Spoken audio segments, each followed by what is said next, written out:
안녕하십니까.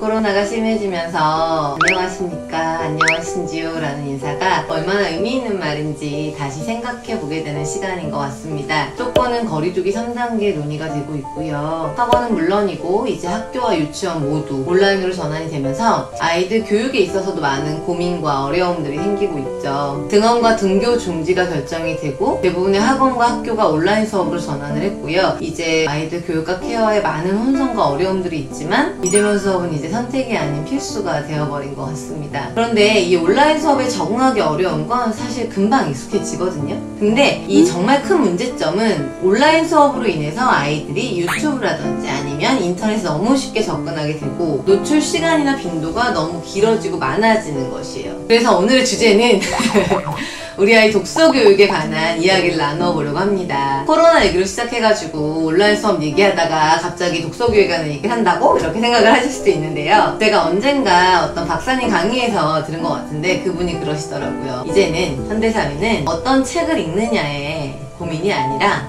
영상 매체와 활자 매체의 대결이 될 것이다. 누가 이기느냐의 싸움이 될 것이다. 뭐 이런 얘기를 하셨는데 저는 이 말이 정말 많이 와닿았어요. 책을 좀 읽던 아이들도 또는 어머님들께서 열심히 독서 습관을 들이려고 노력하고 그동안 공을 많이 들이셨던 아이들도 초등학교 이상 학생의 경우만 봐도 올해 3월부터인가요? 온라인 수업으로 아이들 생활 습관이라든지 이런 것들이 많이 달라졌고요. 긍정적인 변화보다는 부정적인 변화가 더 많은 것 같아요. 저는 아이들이 일단 아침에 늦게 일어나는 건 좋은데 이참에 키라도 크자 뭐 이런 식으로 생각하면서 위안을 좀 삼고 있긴 한데요. 또 한편 이러다가 나중에 학교 다시 가면 어떡하나, 어떻게 학교 다시 다니나 이런 막 걱정이 가끔씩 들기도 해요. 또 나는 절대 유튜브나 인터넷 안 보여줄 거다. 컴퓨터는 거실에 두고 뭐 일주일에 1시간 이상은 사용 못하게 할 거다. 이런 룰을 가지고 아이들을 양육하겠다라고 생각하셨던 부모님들조차도 아이가 수업을 해야 되니까 보통은 이제 컴퓨터나 태블릿 PC 같은 것들 하나씩은 다 아이당 한 대씩 구비를 하고 있어야 하거든요. 그리고 학교 수업을 해야 되니까 결국은 들고 방으로 가야 돼요. 누가 왔다 갔다 하고 정신없으면 수업 못하잖아요. 그 방에 들어가서 아이 혼자 컴퓨터 앞에 앉아있어야 하는 시간이 늘어났어요. 온라인 연결해야 되니까 인터넷 열어야 되고요. 관련 자료도 유튜브에 올라오고 요즘은 과제들도 유튜브로 올리라는 것들이 많아졌거든요. 그러니까 결국은 유튜브 들어가야 해요. 안 할 수가 없어요. 제가 사립초, 공립초 이야기할 때 저희 아이들이 책을 되게 좋아한다고 잠깐 언급했었는데요. 제가 우리 첫째 딸을 키우면서 성대결절, 후두염 이런 거 많이 알았었어요. 원래 대학생 때부터 아이들 많이 가르쳐와가지고 막 엄청 열정적으로 소리 지르면서 막 일타 강사 있는 아이들 되게 열심히 가르쳤거든요. 그래서 사실 그때부터 제가 목이 약해가지고 좀 이렇게 상하긴 했는데 우리 딸 책 읽어주면서 제가 엄청 매력적인 허스키가 되었죠. 소리가 좀 허스키로 변했어요. 원래도 좀 허스키했는데 명확히 언제부터 우리 아이가 책을 좋아했는지 잘 기억이 안 날 정도로 일단 뭐 제가 키우는 두 아이들은 저를 닮지 않아가지고 책을 되게 좋아해요. 종류 가리지 않고. 근데 요즘은 온라인 수업 끝나고 노트북이 자기 손에 있잖아요. 이런 태블릿 PC가 자기 손에 있잖아요. 그러니까 유튜브 보고 게임하기 시작하면 그 좋아하는 책도 뒤로 밀리더라고요. 어릴 때는 사실 모든 아이들이 책을 좋아해요. 이거는 맞는 것 같아요. 여기서 어릴 때 제가 말하는 기준은 한 4, 5세 정도? 이 아이들은 사실 집중시키고 싶으면 막 대단한 놀이 안 해줘도 돼요. 그냥 선생님 책 한 권 딱 꺼내들고 읽기 시작하잖아요? 그러면 아이들 각자 놀고 있다가 3, 4, 5 모여들어서 결국은 모든 아이들이 눈을 총총하게 뜨고 선생님만 보고 있어요. 책이 좋아서. 그런데 언제부터 눈빛이 달라진다? 아이가 책 말고 다른 재미있는 게 있다는 걸 알았을 때 눈빛이 달라지죠. 그 시기가 대체로 평균적으로 한 5세쯤 되는 것 같아요. 되게 많은 아이들 좀 차이는 있지만 5세쯤 되면 TV, 유튜브, 게임 같은 즉각적이고 호흡이 짧은 것들, 예를 들면 뭐 짧은 영상 같은 것들에 익숙해지면서 깊이 있는 긴 내러티브라든지 인과관계가 있는 이야기들 같은 거를 이해하고 소화하는 능력이 떨어지게 되는 거죠. 요걸 깨닫는 시기가 보통 한 5세 전후? 인 것 같아요. 사실 어찌 보면은 책을 읽는다는 게 상당히 지루한 일일 수 있어요. 그럼 일단 우리 아이가 책을 읽게 하려면 어떻게 해야 될까요? 제가 드리는 1번 답은요, 집에 책을 널어 놓으시라는 겁니다. 아이가 혹시 집에서 넘어지면 책에 걸려 넘어지게 하세요 라고 제가 말씀을 드려요. 물론 넘어지면 안 되죠. 그러나 비유겠죠? 맞아요. 그만큼 집에 책이 많아야 돼요. 아이의 손과 눈이 닿는 곳에 책이 있으면 됩니다. 그리고 휴대폰, TV 안 켜주시면 돼요. 그럼 책 읽어요. 그리고 책은 읽으면 재밌어집니다. 혹시 그런 경험 없으세요? 베스트셀러라고 해서 샀는데 샀어요. 서점 가서 이거 진짜 재밌겠다고 샀는데 오늘 읽어야지 내일 읽어야지 하다가 결국 안 읽고 그냥 멀어져 가게 되는 책들 없으셨어요? 저는 좀 있었거든요. 근데 일단 이 책을 사서 핀 다음에 몇 장만 읽잖아요? 그러면 그 책은 끝까지 끝까지 읽어요, 대부분. 무슨 말이냐면 책은 읽어야 재밌어요. 읽어야 재밌는 걸 알아요. 그리고 읽어 버릇해야 또 읽습니다. 두 번째 많은 질문은 어떤 책을 읽혀야 할까요? 예요. 아이 책 뭐 사줘야 될까요? 이런 얘기를 많이 하시는데요. 제 경험을 비추어 볼 때 제 아이들은 아까도 얘기했지만 책을 어릴 때부터 너무 읽어가지고 둘 다 눈이 거의 고도근시예요. 그래서 둘 다 시력이 너무 급격하게 나빠져가지고 어릴 때부터 드림랜드를 착용하고 있을 정도로 이제 좀 시력이 나쁜데, 둘째가 아들인데요. 아주 독특한 아이예요. 다음번에 영재교육에 대해서 제가 얘기할 기회가 있으면 아주 사례로 많이 거론될 이 아이는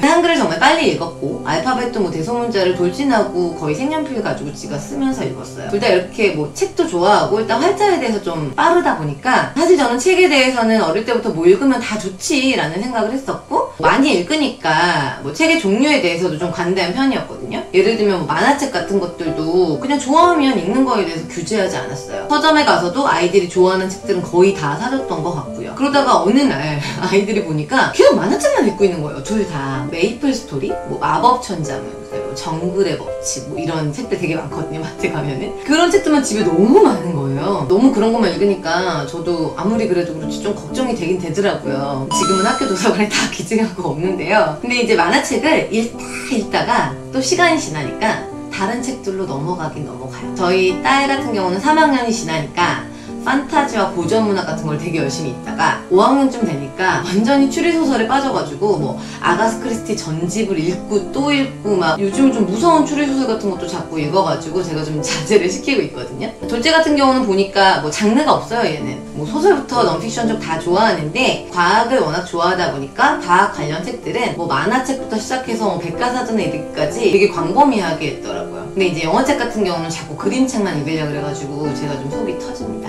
제가 맨날 얘야 네 엄마가 영유 원장님이란다 라면서 제가 한숨을 벅벅 쉬는데 잘 안 읽으려고 그래요.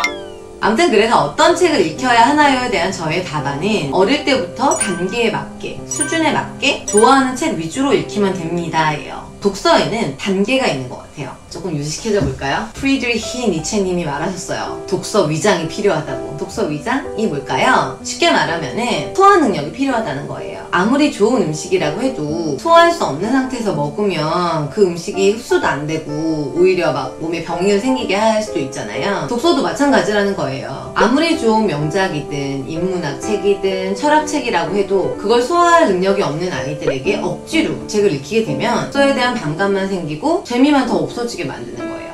그래서 어릴 때는 만화책 읽고 그 다음에는 소설책도 읽고 로맨스도 읽고 해리포터도 읽고 추리소설도 읽다가 그 다음에 사회문학 서적이나 인문학 책도 읽고 하면서 독서량과 독서 수준 같은 맷집을 늘려나가는 거거든요. 많은 부모님들의 걱정이 저도 살짝 했던 걱정이긴 한데 얘가 만화책만 읽으면 어쩌지? 라는 거예요. 사실 만화책을 읽은 만큼 읽으면 다음에는 자연스럽게 자기가 좋아하는 다른 책으로 또 넘어간다라는 게 이게 제 경험만이 아니라 다른 책을 많이 읽는 정말 나이가 많이 드신 분들도 그런 얘기를 많이 하거든요. 정말 다른 책으로 다 넘어가요. 책을 읽다 보면. 그리고 사실 요즘에는 만화책도 너무 좋은 내용들로 채워진 것들이 많기 때문에 굳이 걱정이 되신다 하면 만화책 중에서도 뭐 이런 좀 유용한 책들로 방향을 만들어 주시면 아이가 만화책을 보면서도 많은 지식을 습득할 수 있지 않을까, 부모로서 그런 말씀을 좀 드리고 싶고요. 사실 이 쉬운 단계를 스킵하고 갑자기 막 아이가 고전이나 학부모님들이 좋아하시는 교과 관련 책들이나 이런 것들을 잘 읽을 순 없다.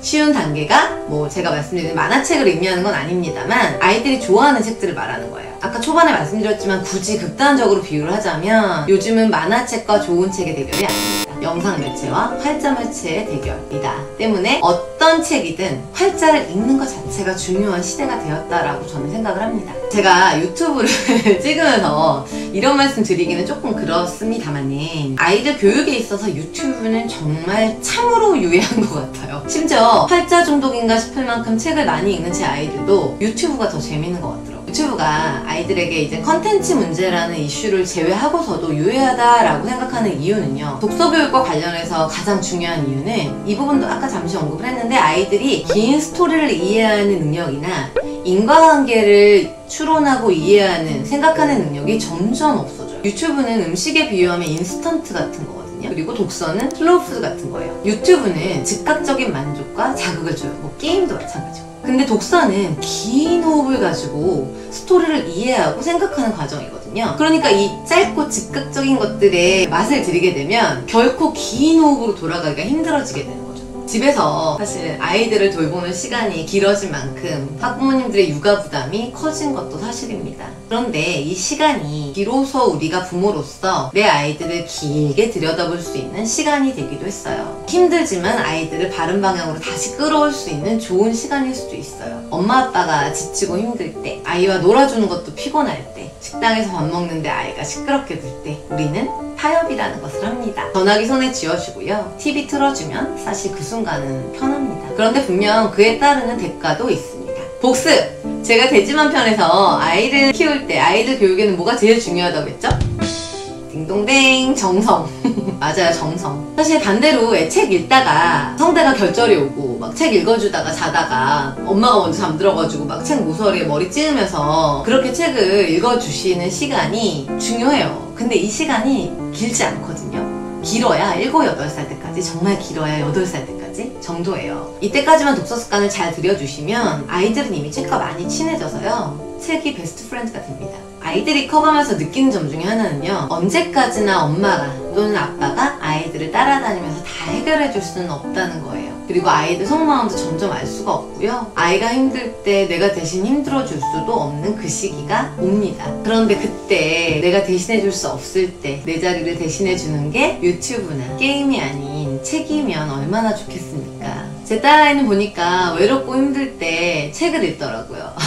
요즘은 사춘기가 와서 휴대폰도 많이 들고 있긴 하긴 하더라마는 이제는 주어진 기준을 그냥 생각 없이 따라가는 사람이 아니라 자신의 올바른 신념에 따른 결정과 판단을 하는 것이 중요한 시대가 되었습니다. 그래서 입시도 추세가 뭐 내신이나 아니면 뭐 수능 같은 거 이런 점수로만 뽑지 않고요. 아이들 생각을 물어보는 뭐 종합전형이라든지 논술, 입학사정관제 같은 것을 비중 있게 보잖아요. 이제 중요하게 보는 것은 그 아이가 어떤 생각을 가지고 있는지 면접도 보고 논술도 하면서 입체적으로 아이들을 평가하려고 해요. 결국 깊이 있는 텍스트를 깊이 있게 이해하는 것은 대학에서 어떤 전공을 하던지 간에 중요한 힘이 되는 것이고 좋은 인재의 필수적인 자질이라고 생각을 하는 거죠. 그래서 결론은 독서가 중요하다는 거예요. 중간중간 그래서 제 딸아들 자랑만 한 거냐, 책 많이 읽어서 좋겠다 라고 들으실 만한 내용도 있으실 것 같은데요. 사실 이거는 누구나 할 수 있고 어떤 아이든지 책 좀 그만 읽어라 소리 하실 만큼 책을 좋아하게 할 수 있기 때문에 제가 드린 말씀은 결코 자랑으로 드린 말씀은 아닙니다. 오해는 하지마. 사실 책은 엄청 읽는데 공부는 엄청 안 하는 거는 안 비밀입니다.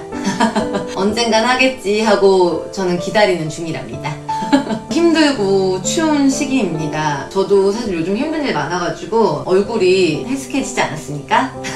너도 나도 할 것 없이 아이들도 어른들도 갑자기 새로운 세상에 적응해야만 하는 느낌이에요. 문득 주변을 보니까 불과 1년도 안 된 이 시간 동안 우리 삶의 많은 부분들이 빠른 속도로 바뀌어 버렸더라고요. 그럼에도 불구하고 우리가 본질을 지켜내야 하는 것들이 있습니다. 이 부분들을 잊지 마시고 흔들리지 마시고 잘 지켜내시길 바라겠습니다. 첫눈도 이미 내렸고요. 크리스마스도 코앞으로 다가왔습니다. 옛 어르신들이 그랬죠. 시간이 약이라고요. 옛말 틀린 거 없잖아요. 그쵸? 분명 이 어려운 시간도 지나고 나면은 괜찮아질 거예요. 모두들 힘내시고 건강하시길 기도하겠습니다. 너무 추우니까 저도 집에 빨리 가야 되니까 빠른 마무리 하겠습니다. 안녕.